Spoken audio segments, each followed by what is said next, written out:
भारत के यशस्वी शक्तिशाली प्रधानमंत्री के नेतृत्व में तीनों सेना के शौर्य और पराक्रम के कारण भारत के बहिन के जे सिंदूर लूटल छल और ऑपरेशन के नाम राखल गेल छल सिंदूर, तहिना से बदला लऽ लेल गेल। आतंकी ठिकाना के तहस नहस कऽ देल गेल। जे मेन आतंकी छल तकरा मारि देल गेल। सिविलियन के किछु नहि बिगाड़ल गेलै। अंत में पाकिस्तान सब दिन 2-4 दिन से अपन हरकत से बाज नहीं आबै छलै।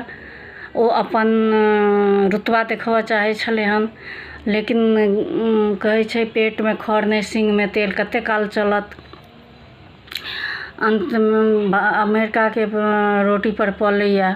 अंत में अमेरिका के दबाव में आबि कऽ ओ युद्ध विराम के भारत के सबटा शर्त मानैत युद्ध विराम के घोषणा केलक और ओहि के साथ इहो छै, अगर आब कनिकबो हिमाकत करैया भारत के तरफ तऽ भारत युद्ध करे के लेल स्वतंत्र अछि। जय हिंद, जय भारत।